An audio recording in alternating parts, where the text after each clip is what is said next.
오늘 우리들에게 주시는 하나님의 말씀 디모데전서 4장 1절에서 6절 말씀입니다. 우리 다 같이 봉독하도록 하겠습니다. 디모데전서 4장 1절에서 6절 말씀 다 같이 봉독하겠습니다. 그러나 성령이 밝히 말씀하시기를 후일에 어떤 사람들이 믿음에서 떠나 미혹하는 영과 귀신의 가르침을 따르리라 하셨으니 자기 양심이 화인을 맞아서 외식함으로 거짓말하는 자들이라. 혼인을 금하고 어떤 음식물을 먹지 말라고 할 터이나 음식물은 하나님이 지으신 바니 믿는 자들과 진리를 아는 자들이 감사함으로 받을 것입니다. 하나님께서 지으신 모든 것이 선함에 감사함으로 받으면 버릴 것이 없나니 하나님의 말씀과 기도로 거룩하여 짐이라. 네가 이것으로 형제를 깨우치면 그리스도 예수의 좋은 일꾼이 되어 믿음의 말씀과 네가 따르는 좋은 교훈으로 양육을 받으리라. 아멘.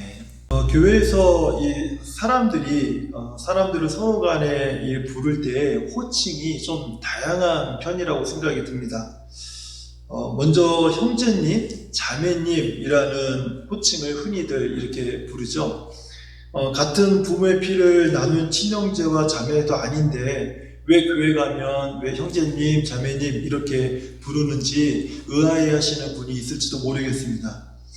이것은 우리는 우리 모든 죄를 용서하시고 또 구속하시기 위해서 십자가에서 피 흘려 돌아가신 예수님을 믿는 사람들 아닙니까?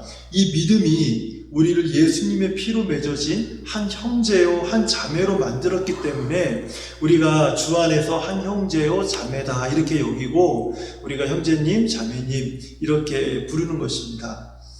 또 다음으로 많이 사용된 호칭은 집사님, 권사님, 장로님 이런 직분을 부르는 것입니다. 요즘 교회에서는요 어떻게 보면 이름보다도 이런 직분을 더 많이 이렇게 부르는 것 같습니다.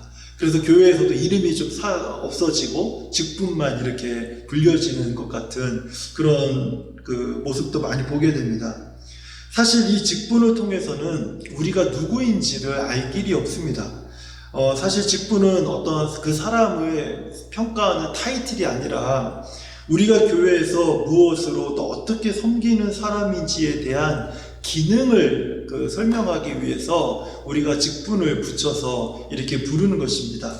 그렇기 때문에 이 직분을 부를 때는 어떤 타이틀이 아니라 펑션의 기능으로 우리가 그 사람을 부르는 것이죠. 또 교회에서는 이제 이런 직분이 없는 사람들을 이제 성도다 이렇게 통칭해서 우리가 흔히들 부르게 됩니다. 성도는 말 그대로 거룩한 무리라는 그런 뜻을 가지고 있습니다. 저는 성도, 이 호칭이 예수님을 믿는 우리를 가장 잘 설명해 주는 호칭이다 이렇게 생각을 하고요. 그리고 저는 개인적으로 교회에서 불리는 여러 가지 호칭들 중에서 성도라고 불리는 것을 저 상당히 좋아합니다. 저도 이제 목사라고 불리는 것보다 성도로 불리는 것이 저는 더 이렇게 기분이 좋아지고 훨씬 더 마음에 기쁨이 있습니다. 제가 이제 목사의 직을 내려놓게 되면 저도 일개의 한 성도로서 어떤 교회든지 찾아가서 섬기고자 하는 그 마음이 항상 있기 때문에 제가 성도로 불리는 것에 대해서 굉장히 큰 기쁨과 자부심을 갖고 있기 때문에 그렇습니다. 저는 우리 성도님들도 어떤 직분으로 불리기보다는 이런 성도로 이렇게 누군가가 부르고 또 불리는 것을 좀 더 좋아하시기를 축원드립니다. 싫으시면 할 수 없겠지만요. 근데 제가 이제 성도 다음으로 제가 좋아하는 호칭이 한 가지가 더 있습니다. 이게 좀 부담스러운 호칭이긴 한데 제가 이제 죽은 후에 저희 자녀들이 제 비석에 이렇게 좀 새겨졌으면 좋겠어요. 지금 유언을 하는 것은 아닌데 제가 죽은 후에 이제 제 비석에 또는 이제 납골함이라든지 이런데 다른 이름 말고 이것을 좀 써줬으면 좋겠습니다. 뭐냐면 하나님의 사람입니다. 하나님의 사람 누구누구 여기 잠들다 이렇게 저는 사도 바울이 디모데전서에서 자신의 영적인 아들 디모데에게 이렇게 불러주었죠. 오직 너 하나님의 사람아, 오직 너 하나님의 사람아. 제가 이 말씀을 보면서 하나님의 사람으로 불리는 것 참 부담스럽긴 하지만 이게 참 영광스러운 이름이구나 라는 것을 제가 깨닫게 되었습니다. 그래서 저는 오늘 이 말씀을 따라서 오늘 설교 제목도 하나님의 사람, 성도라고 이렇게 제가 제목을 정했습니다. 제가 지난주 설교에서 소금과 빛의 정의를 재조명하면서 성도다움, 교회다움에 대한 말씀을 설교로 하지 않았습니까? 저는 이제 오늘 이 본문 말씀을 통해서 우리가 그러면 이제 성도답게 살려면, 하나님의 사람답게 살려면 우리에게 무엇이 필요한가, 우리가 어떤 것을 해야 되는가 라는 그런 부분에 대해서 한번 생각해 보게 되었습니다.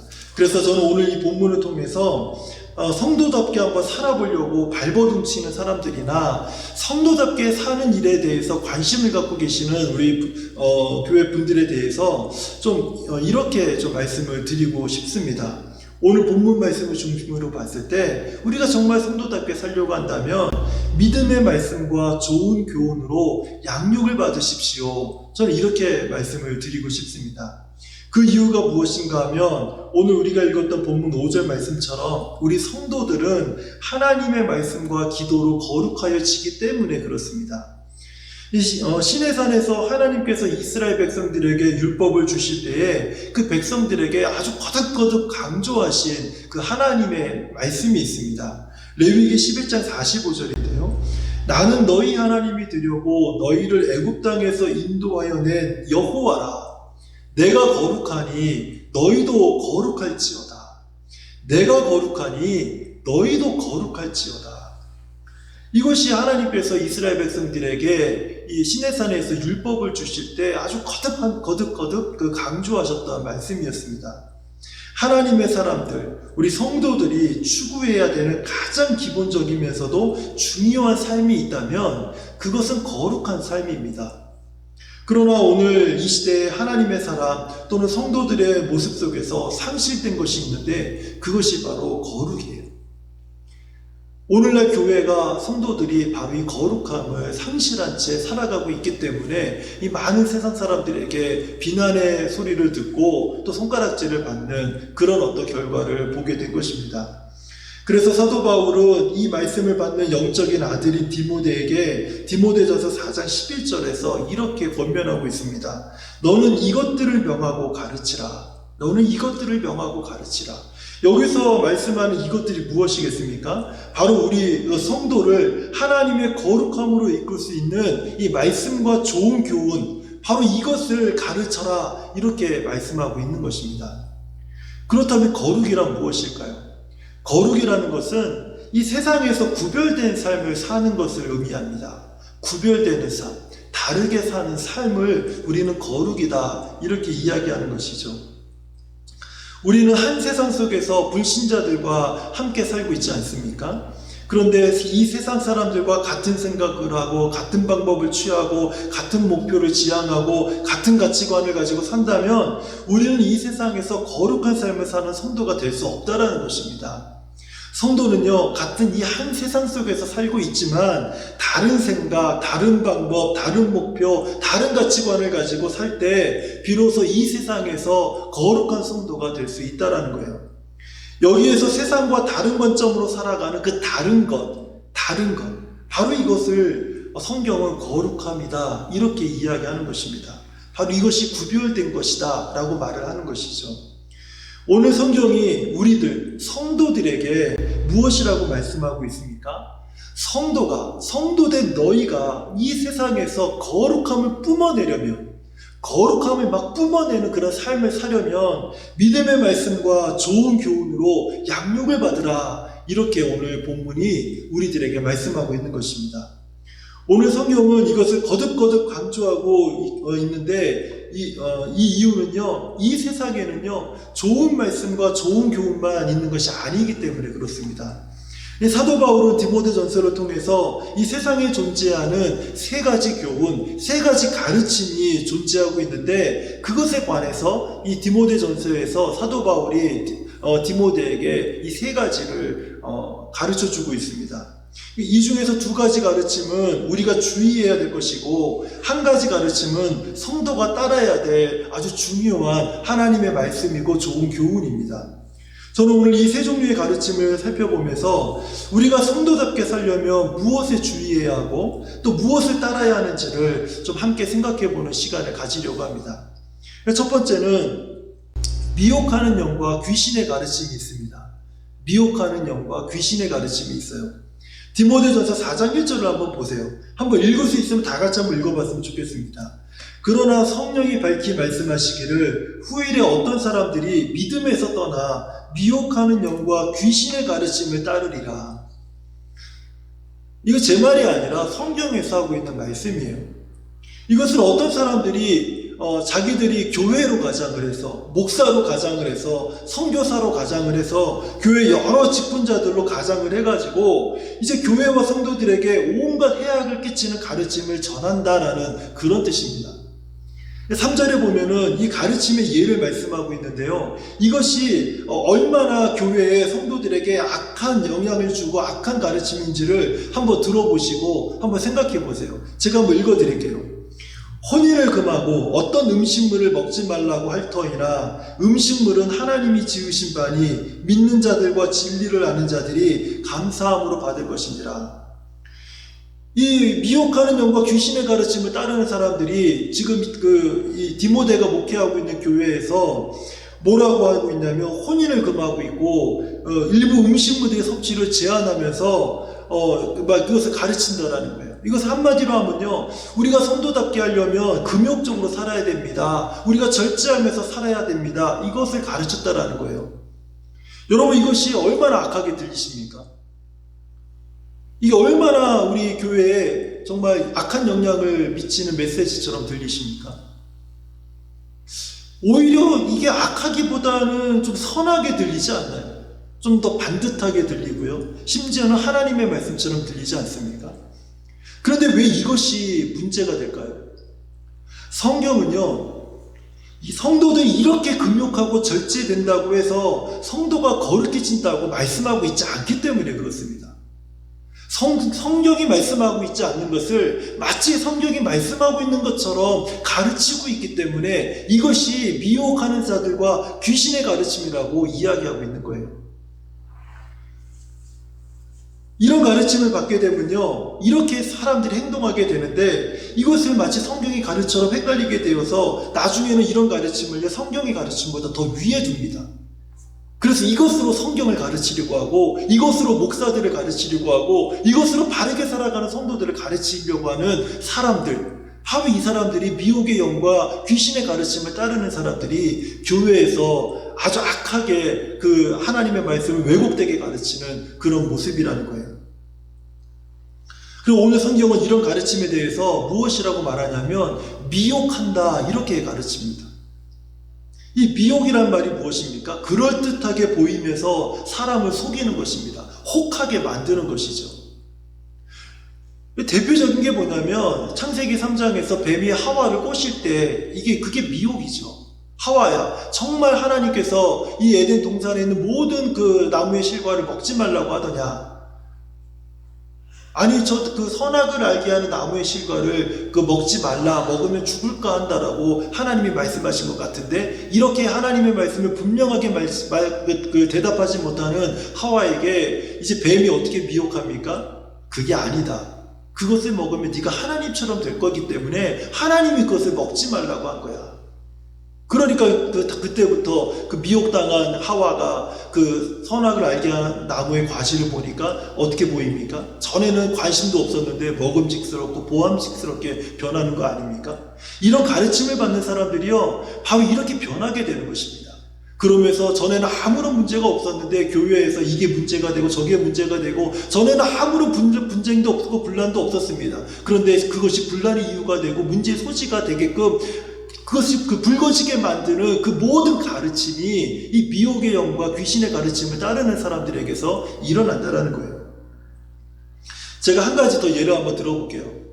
이렇게 좀 다른 걸 구체적으로 들기보다는 우리가 지금 코로나 시대를 살고 있으니까 이 코로나 시기에 대해서 한번 제가 예를 하나 들어보겠습니다. 지금 우리가 코로나 시기를 지내면서 여기저기에서 사실 종말론이 막 대두되고 있지 않습니까? 제가 한번 종말에 관해서 여러분들에게 한번 여쭤보겠습니다.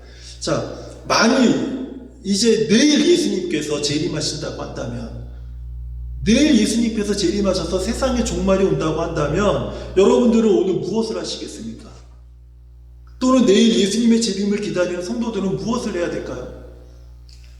이제 내일이면 세상의 마지막 날입니다. 뭘 하시겠습니까? 무엇을 하시겠어요? 제가 다른 사람 말고 제 이야기를 해볼게요. 저는 확실하게 할 것이 한 가지가 있습니다. 혹시 성도님들은 목사님이 다 교회 다 불러 모아서 코로나 내일이 끝이니까 코로나가 감염되든 말든 상관없이 다 같이 모여서 기도해야 하자 이럴 거 아닌가 이런 생각하실 것 같은데 그 천만의 말씀이에요. 제가 내일 할 것은 딱 한 가지가 있어요. 내일 바이블 19 설교 준비를 하고요. 영상을 찍어서 편집해서 유튜브에 올릴 거예요. 저는 이것이 제가 내일 예수님이 오신다면 예수님의 재림을 준비하는 방법입니다. 이것이 제가 종말을 준비하는 방법이에요. 그럼 우리 여러분들은 무엇을 하시겠습니까? 학생들은요, 내일 온라인 수업을 잘 준비해야 되고요. 비즈니스 하시는 분들은요, 가게문 열 준비를 하시고요. 직장인들은 출근 준비를 해야 되는 것이죠. 예수님의 재림은 우리 모두가 교회에 모여서 통성 기도하면서 철야 기도하면서 금식 기도하면서 우리가 예수님의 재림을 준비하는 것이 아니라는 거예요. 우리의 일상자리에서 최선을 다하다가 주님이 오시면 할렐루야, 이제 주님 오셨네요, 그토록 기다렸던 주님 이제 오셨네요 하면서 우리가 반갑게 영광스러운 주님을 맞이하는 것이 성도들이 재림을 기다리는 방법이라는 것입니다. 우리 찬송가에 이런 찬양이 있죠. 주의 얼굴 뵙기 전에 멀리 뵈던 하늘나라 내 맘속에 이루어지니 날로 날로 가깝도다. 높은 산이 거친 들이 초막이나 궁궐이나 내 주 예수 모신 곳이 그 어디나 하늘나라 할렐루야 찬양하세 내 모든 죄 사함받고 주 예수와 동행하니 그 어디나 하늘나라. 우리 이 찬양을 참 좋아하지 않습니까? 근데 이 찬양의 가사처럼 우리의 일상생활에서 주님의 재림을 사모하고 영원한 천국을 사모하다가 주님 오시면 아멘 아멘 이제 오셨군요 주님, 그러면서 주님을 맞이하고 그 영광스러운 주님과 그 주님을 맞이하고 그리고 우리가 영광스러운 그 영원한 본향을 향해서 주님과 함께 돌아가는 것, 이것을 기다리는 것이 종말을 준비하는 성도들의 참 모습이라고 성경이 말씀하고 있다는 거예요.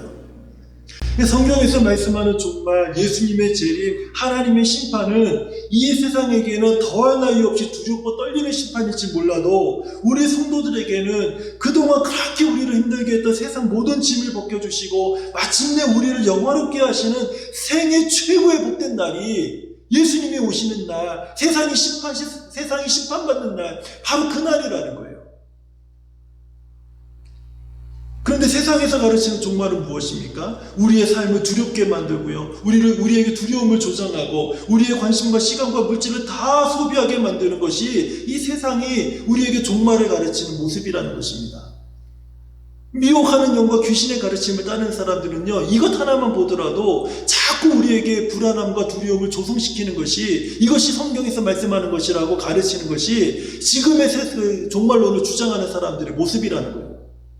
여러분, 예수님이 지금 오시면 얼마나 감격스럽고 영광스러운 날입니까? 우리가 그토록 사모하고 기다린 날 아닙니까? 이게 성경이 가르치는 말씀이라는 거예요.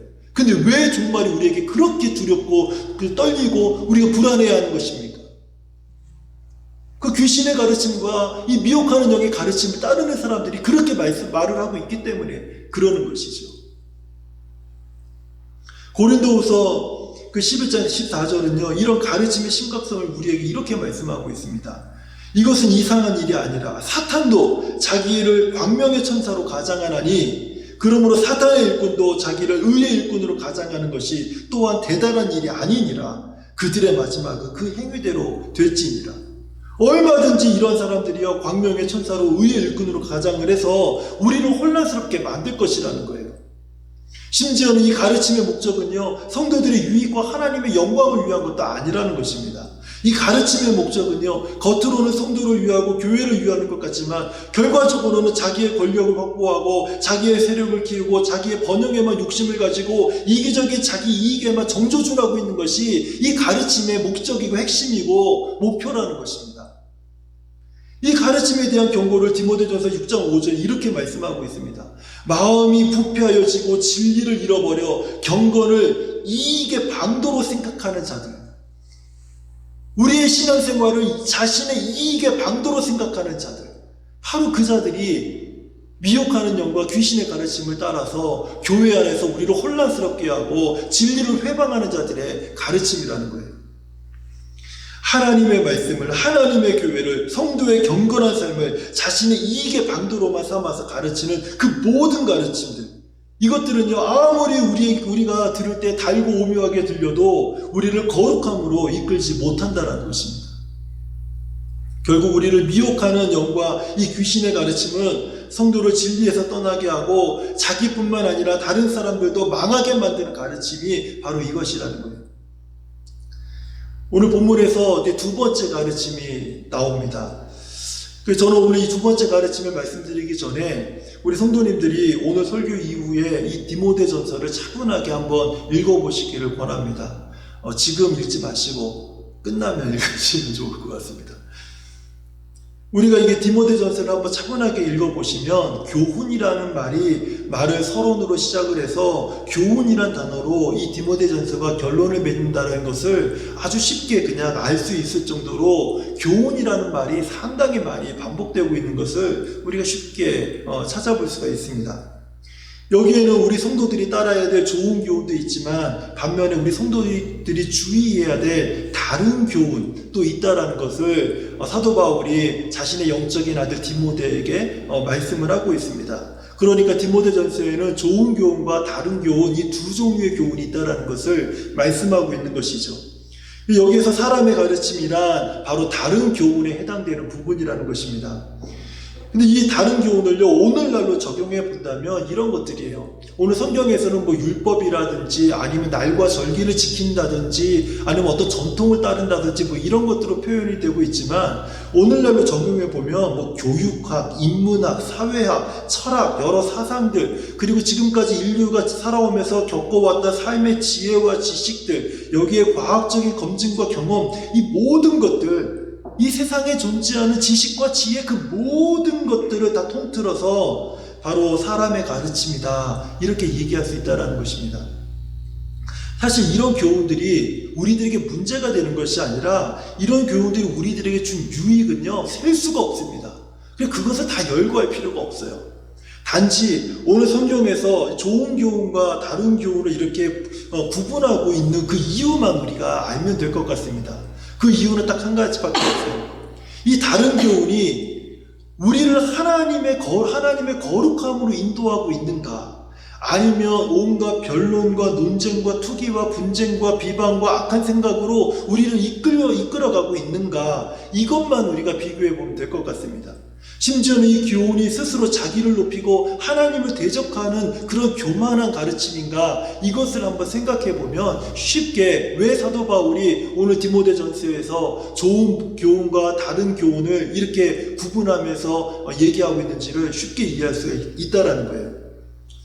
이러한 가르침에 대해서 성경은 이런 주의를 주고 있습니다. 골로새서 2장 8절에서는요, 누가 철학과 헛된 속임수로 너희를 사로잡을까 주의하라. 철학과 헛된 속임수로 너희를 사로잡을까 주의하라. 우리가 예수님을 믿고 성도가 되었지만 이 세상에 여러 가지 많은 사상과 많은 지식과 많은 경험을 통해서 그 경험으로 성경을 판단하면서 결국에는 믿음을 포기하고 하나님을 대적하고 거룩함에서 떠나게 된다면 그 교훈이 다른 교훈이고 철학과 헛된 속임으로 우리가 사로잡혔다라는 것을 말해주고 있다는 것입니다. 이것은 사람의 전통과 세상의 초등학문을 따르며 그리스도를 따르는 것이 아니다. 바로 그리스도를 따르지 못하게 하는 이 사람의 가르침을 주의하라고 얘기하고 있는 것이죠. 디모데전서 6장 21절은 이렇게 말씀합니다. 이것을 따르는 사람들이 있어서 믿음에서 벗어났느니라. 믿음에서 벗어났느니라. 만약에 여러분들이 유튜브를 보면서 참된 진리의 말씀, 그 믿음에서 벗어나게 만들면요, 유튜브를 꺼야 됩니다. 그것을 따르는 사람들이 믿음에서 벗어났느니라. 믿음에서 벗어나게 하는 이 사람의 가르침을 주의하라는 거예요. 지금 여러분들이 영향받고 있는 가르침은 어떤 부분에서 많은 영향을 받고 있습니까? 책입니까? 아니면은 어떤 SNS와 같은 글에 올라오는 막 댓글들이나 어떤 여러 사람들의 의견이나 글들입니까? 아니 유튜브에 올라오는 어떤 유튜버들의 어떤 사견들입니까? 뉴스에서 쏟아지고 있는 세상에 흘러가는 어떤 내용들입니까? 그 모든 것들이 우리로 하여금 믿음에서 떠나게 하고 진리를 고민하게 만든다면 여러분, 우리가 지금 뭔가 잘못하고 있는 거예요. 우리는 지금 사람의 가르침을 따라서 하나님의 말씀을 우리가 평가하고 있는 그런 모습을 가지고 있다는 것입니다. 우리 인간의 지성이 하늘을 찌를 것 같아도 하늘을 찌를 수가 없어요. 인간의 능력이 지구를 장악하고 있는 것 같죠. 그리고 이제 심지어 우주로 뻗어나가는 것처럼 보여도요, 우주적으로 보면 인간은 초라합니다. 성경적으로 볼 때 우리는요, 티끌과도 같은 존재밖에 되지 않는다라는 거예요. 물고기가 물을 떠나서는 살 수 없고 나무가 땅을 떠나서는 살 수 없듯이 우리 인간은 하나님을 떠나서는 살 수 없는 존재가 바로 우리 인간들이라는 것입니다. 그러므로 우리에게 아무리 탁월한 지혜가 있다 하더라도, 놀라운 가르침과 교훈이 있다 할지라도 그것이 우리를 믿음에서 떠나게 만든다면 그것이 우리를 망하게 만드는 교훈이라는 거예요. 하지만 그 가르침이 우리를 믿음의 삶으로 안내하고 하나님의 거룩함으로 인도하는 가르침이라면 우리는 그것을 통해서 참된 행복을 발견하게 될 것이라는 겁니다. 세상에 존재했던 많은 무신론자들이 하나님을 대적하고 성경을 거스리는 그런 글을 써보겠다고, 그런 연구를 해보겠다고 해서 달려들었다가 마침내 그들이 무신론을 깨버리고 살아계신 하나님의 존재를 인정하고 예수 그리스도를 자신의 구주로 하나님으로 인정하게 된 그런 사람들이 많이 있습니다. 한국으로 보면 우리 모두가 다 알 수 있는 대표적인 사람이 지금 이어령 교수 같은 그런 사람이죠. 우리가 갖고 있는 지식이 결국 하나님께로 인도하는 그 지성이 될 수 있다는 거예요. 그 지성을 통해서 하나님으로 인도한다면 그것은 하나님의 은혜입니다. 그러나 그 지성이 끝까지 하나님을 대적하게 만든다면 그것은 하나님이 주신 지성이 아니라 사람의 가르침을 따르는 지성이라는 거예요. 이제 마지막으로 우리가 살펴볼 것은 하나님의 가르침입니다. 앞에서 살펴봤던 두 가지, 미혹하는 영과 귀신의 가르침, 사람의 가르침은 우리가 주의해야 될 가르침입니다. 우리에게 유익도 주지만은 우리가 주의해서 그것을 분별해서 받아들여야 되는 가르침이라는 거예요. 그러나 이제 마지막으로 살펴볼 이 하나님의 가르침은 우리가 따라야 될 가르침이라는 것을 우리가 좀 알았으면 좋겠습니다. 디모데전서 4장 6절을 한번 다시 보세요. 네가 이것으로 형제를 깨우치면 그리스도 예수의 좋은 일꾼이 되어 믿음의 말씀과 네가 따르는 좋은 교훈으로 양육을 받으리라. 여기서 말씀하고 있는 믿음의 말씀이란 지금 우리가 붙들고 있는, 손에 들고 있는 그 성경을 이야기합니다. 좋은 교훈이란 무엇일까요? 좋은 교훈이라는 것은 세상에서 속한 많은 좋은 교훈을 다 포함하고 있습니다. 하지만 기준이 있어요.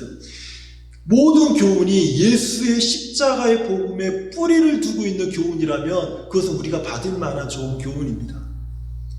예수의 십자가에 그 뿌리를 내리고 있는 그 교훈들, 어떤 여러 가지 전통이 되었던, 어떤 여러 가지 교훈이 되었던, 어떤 서적이 되었던, 경건한 삶을 위한 가르침이 되었던 것이 무엇이든지 간에 예수 십자가 복음에 뿌리를 두고 있는 모든 존재하는 교훈들은요, 우리들이 본받을 만한 좋은 교훈이라는 것이에요.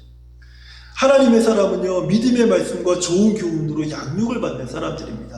저는 이 표현을 이렇게 씁니다. 제 표현으로 쓰면은 하나님의 말씀은 성경과 그리고 성경적 원리를 따르는 사람이 되라. 저는 이렇게 이야기를 해요. 성경의 말씀이 지금 21세기를 살아가는 우리들 모든 그 세세한 삶까지 다 일일이 얘기해 주지 못합니다. 그래서 성경적 원리라는 것이 있는데 그 원리를 따라서 살아갈 때 우리는 믿음의 말씀과 좋은 교훈으로 양육을 받는 사람들이 성도들이 될 수 있다는 것입니다. 요한복음 14장 26절을 따르면 보혜사 곧 아버지께서 내 이름으로 보내실 성령 그가 너희에게 모든 것을 가르치고 내가 너희에게 말한 모든 것을 생각나게 하시리라.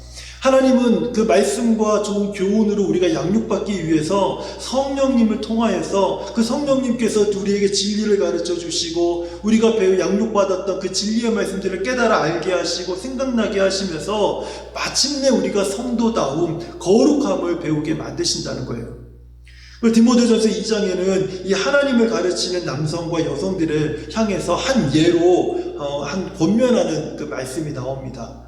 우리가 하나님의 가르침을 따르는 사람들에 대해 아주 좋은 예가 됩니다. 하나님의 가르침을 따르는 남성들에 대해서 이 디모데전서 2장은 이렇게 이야기합니다.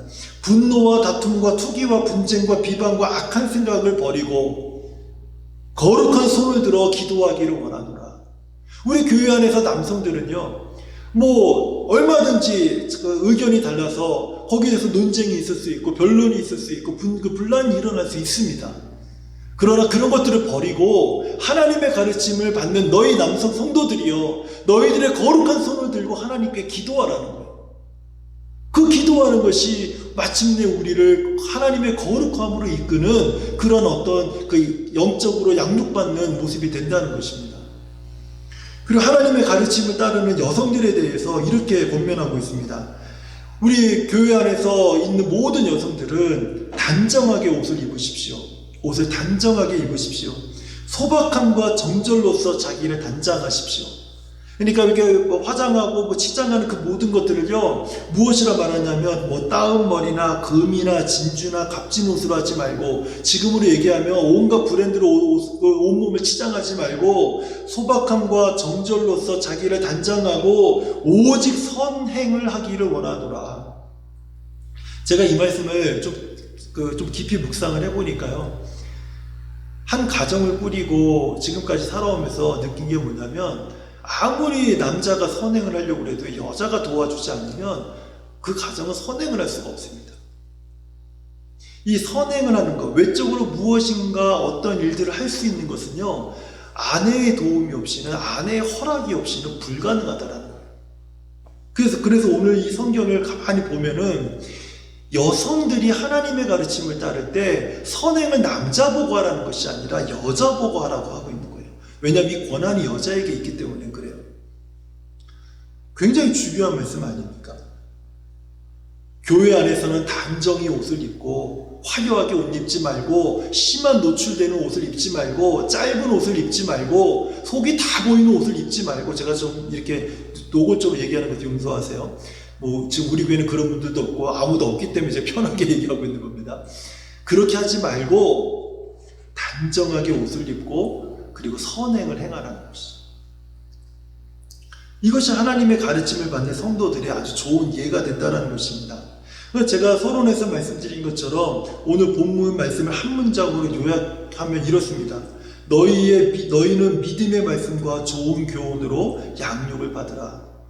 양육을 받으라는 것은 자라가라는 뜻 아닙니까? 우리가 예수님을 믿고 구원을 받았을 때 우리는 이것을 거듭났다 이렇게 말합니다. 영어로는 born again 했다 이렇게 얘기를 하죠. 다시 태어난 것을 얘기를 하는 것입니다. 마치 베이비로 우리가 다시 태어난 것과 같은 것이죠. 그 베이비로 우리가 다시 태어났다면 믿음의 말씀과 좋은 교훈으로 양육을 받으라라고 하는 이 말씀은요, 어린아이가, 베이비가 세상에 태어나서 먹고 자랄 영양분이 무엇인지를 정확하게 얘기해주고 있는 거예요. 거듭난 사람들, 예수 믿고 구원받은 성도들, 하나님의 자녀가 된 사람들에게 반드시 필요한 그 영양분이 무엇인가? 먹고 자랄 수 있는 영양분이 무엇인가? 그것이 바로 하나님의 말씀, 좋은 교훈, 기도, 바로 이런 것들이라는 거예요. 다른 것이 아니라는 거예요.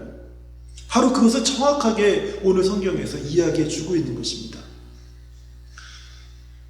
이 세상에는 여러 가르침이 참 많이 있습니다. 고린도후서 4장 4절의 말씀처럼 이 세상의 신이 믿지 아니하는 자들의 마음을 혼미하게 하여 그리스도의 영광의 복음의 광채가 비치지 못하게 하매니, 이렇게 우리를 미혹하게 하고 혼미하게 하는 가르침이 있는가 반면에 골로새서 2장 8절을 보면 철학과 헛된 속임수로 너희를 사로잡는, 그리고 그리스도를 따르지 못하게 하는 그런 가르침도 있다라는 것입니다. 너무 훌륭하고 우리가 꼭 배워야 되는, 우리가 자라면서 꼭 배워야 되는 그런 어떤 내용들이지만 믿음에서 떠나게 만드는 그런 가르침도 있다라는 것이죠. 하지만 하나님의 사람들, 성도에게 필요한 아주 풍성한 영양분을 제공하는 그런 교훈, 가르침이 있습니다. 그것은 믿음의 말씀과 좋은 교훈이라는 것입니다. 이게 왜 그런가 하면 아주 이유는 단순합니다. 아주 간단해요. 우리가 하나님의 말씀과 기도로 거룩하여질 수 있기 때문에 그래요. 이것이 우리를 하나님의 거룩함으로 인도할 수 있기 때문에 그렇습니다. 저는 오늘 사랑하는 성도님들이 오늘 이 말씀처럼 우리가 정말 말씀과 기도로 다시 한번 거룩해져가는 그 성도가 되기를 소망한다라고 하는 이런 열정이, 그런 소망이, 그런 바람이 좀 오늘 이후로 우리 안에서 막 일어났으면 좋겠습니다. 그래서 마침내 저와 우리 모든 성도님들이 이 말씀을 듣고 있는 모든 사람들이 너 하나님의 사람아, 너 하나님의 사람아, 이 호칭을 받을 수 있는 그런 모든 분들이 되시기를 주님의 이름으로 축원드립니다.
우리 이 시간에 같이 기도하기 원합니다.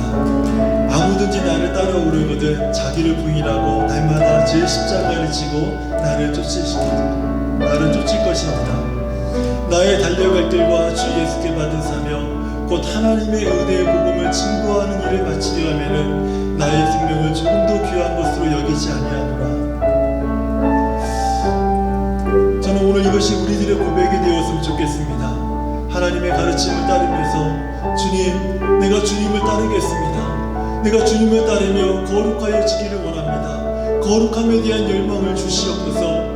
하나님, 내가 주님이 거룩하신 것처럼 나도 거룩할 수 있도록 하나님 거룩의 옷을 내게 입혀 주옵시고 거룩한 열망을 따라서 하나님의 말씀과 기도로 거룩하여지는 하나님의 성도가 될 수 있도록 하나님 도와주시옵소서. 예수의 이름에, 예수의 능력에, 예수의 보혈에 내가 거룩해질 수 있는 비결이 있음을 고백합니다.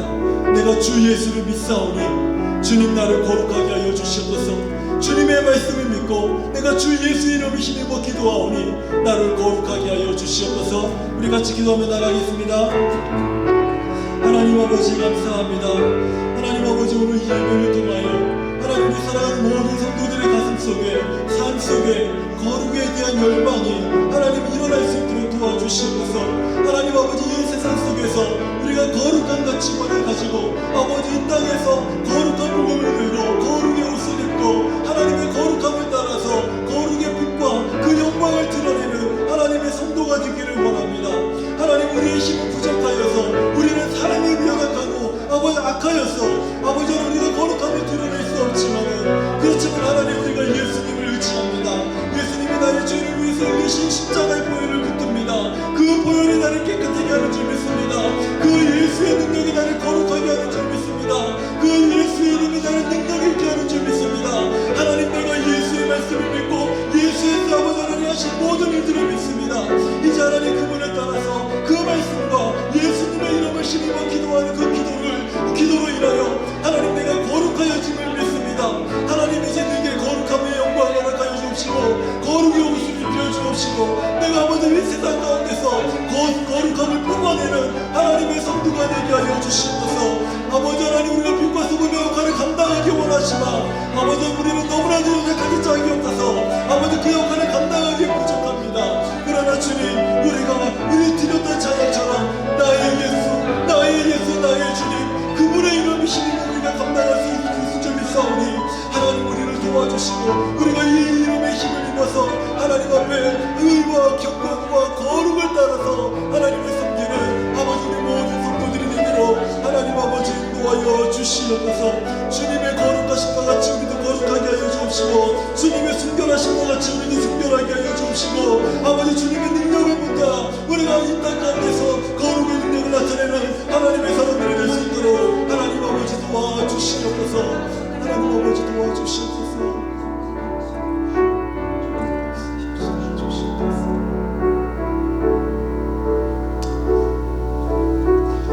우리 시간에 한 번만 더 같이 기도하겠습니다. 하나님 말씀과 기도로 거룩하여 신다고 하였는데 하나님 오늘부터 내 삶 가운데 이 말씀과 기도의 삶에 전념할 수 있도록 성령님 나를 도와주십시오. 하나님 이 세상의 분주한 가운데 내가 쫓아 살면서 말씀과 기도의 삶을 내려놓았습니다. 말씀과 기도의 삶에 내가 아버지 하나님이여 더 정진하며 나아가는 것이 아니라 분주함 때문에 아버지 뒤돌아서서 세상의 염려와 근심을 따르며 바쁜 일정 속에서 하나님의 말씀과 기도하는 삶을 잊어버렸습니다. 그러나 주님 내가 오늘부터 다시 말씀으로 돌아가겠습니다. 기도하는 자리로 돌아가겠습니다. 하나님 나를 도와주십시오. 성령님 도와주십시오. 내 안에 말씀이 충만하게 하시고 기도의 능력이 충만하도록 하나님 내게 은혜를 베풀어 주시옵소서. 우리 다같이 기도하겠습니다. 하나님 아버지 감사합니다. 아버지 말씀과 기도로 너희가 거룩하여 신다고 말씀하셨는데 하나님 우리 삶에서 성경을 아버지 하나님이 떼어놓은 지가 얼마나 오래되었는지 이제 기억조차 나지 않습니다. 하나님 기도의 자리를 잃어버리고 하나님 앞에 단 한마디 아버지의 하루에 주님이라고 부르는 그 아버지 하나님의 외침조차도 없습니다. 그러나 주님이 모든 것을 이제 회개하고 하나님 이제 다시 돌아가기 원합니다. 내 삶에 다시 말씀을 드려야 하나님 다시 집어들기 원합니다. 말씀을 펴서 읽기 원합니다. 살아계신 하나님의 말씀이 우리의 심장을 울리고 살아계신 하나님의 말씀이 우리의 영혼과 골수를 쪼개며 아버지 다시 한번 하나님의 말씀으로 돌아가는 거룩한 성도들이 되게 하여 주옵시고 하나님 잃어버렸던 기도의 자리를 회복하여서 하나님을 향해서 이제 1분도 좋고 5분도 좋고 아버지 간절히 주의 이름을 부르며 하나님의 성령의 충만함과 하나님의 능력을 사모하며 다시금 기도의 자리로 돌아가는 우리 모든 성도들이 되게 하여 주시옵소서. 아버지 이 시기가 우리를 무기력하게 만들고 우리를 민망하게 만들고 우울증이 오게 하고 아버지 게으러지게 만들고 나태해지게 만들고 아버지 모든 것을 내려놓게 만드는 그러한 시기지만 하나님 이제 다시 말씀과 기도를 아버지 회복하기 원합니다. 기도의 자리로 돌아오게 하시고 우리 사랑하는 자녀들이 우리 영혼 성도들이 청년들이 하나님 앞에 엎드려 기도하며 하나님 앞에 기도하는 능력의 옷을 입어서 이제는 이 세상 속에 이 세상이 우리에게 주님 아버지 부어주고 있는 모든 세상의 더러운 문화 땅과 게으름 속을 벗어나 이제 하나님을 의지하며 하나님의 은혜 속에 잠기는 우리 모든 성도들이 되도록 하나님 아버지 인도하여 주시옵소서. 하나님 아버지 인도하여 주시옵소서. 늘 우리를 도우시는 우리 주님을 사랑합니다. 늘 우리를 도우시는 우리 주님의 은혜를 간구합니다. 하나님 오늘 우리 가운데 임하여 주시옵소서.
이제는 우리를 구원하신 예수 그리스도, 우리가 사랑하는 주님의 은혜와 언제나 우리와 함께 계시고 그 아들을 아낌없이 우리에게 허락하여 주신 하나님의 크고 놀라우신 사랑과